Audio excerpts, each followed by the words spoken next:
یہ خبریں کافی زیادہ آ رہی ہیں کہ ملکو جو ہے وہ گرفتار کر لیا گیا.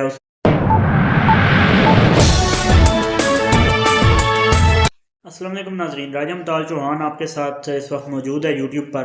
تو گزشتہ دنوں ملکو کا ایک گانا بڑا مشہور ہوا تھا عمران خان کے حوالے سے، قیدی نمبر 804.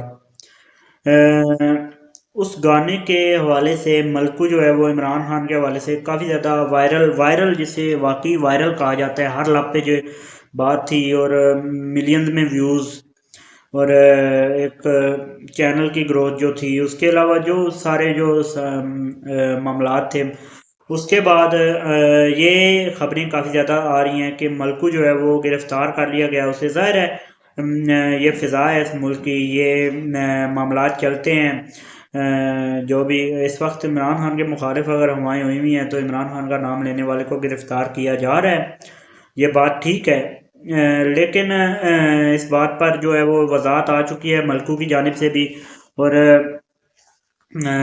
بہت سے ذرائع سے بھی یہ معلومات آئی ہیں کہ ایسی کوئی خبریں نہیں ہیں. ملکو بالکل آزاد ہے اور مکمل طور پہ کسی قسم کی کوئی گرفتاری جو ہے وہ عمل میں نہیں لائے گی. ظاہر ہے گانا ہے، ہر کسی کو اپنے رائے کا حق ہے، اور یہ معاملات جو ہے وہ نہیں ہونے چاہیے ملک میں.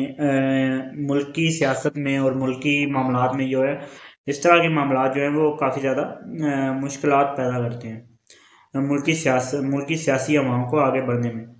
تو یہ معاملات فی الحال چل رہے ہیں. اس طرح کی کوئی جو خبریں ہیں اس کی تردید کر دی گئی ہے، کسی قسم کی گرفتاری نہیں کی گئی ابھی، اور یہ معاملات ابھی چل رہے ہیں. وہ جو گانا تھا وہ 10-12 روز قبل ملکو نے ریلیز کیا تھا، جس کے اب تقریباً 12 ملین ویوز ہیں، اور جو سیکنڈ گانا جو بالکل عمران خان پہ لایا گیا تھا، اس گانے کے بھی تقریباً 3 سے 4 ملین ویوز جو ہیں وہ ہو چکے ہیں. تو یہ معاملات ہیں فی الحال. تو اس طرح کوئی خبریں نہیں ہیں اب تک کے لیے. نہیں، مجھے دیجیے اجازت. اللہ حافظ ناصر. چینل کو سبسکرائب اور ویڈیو کو لائک کر دیجیے.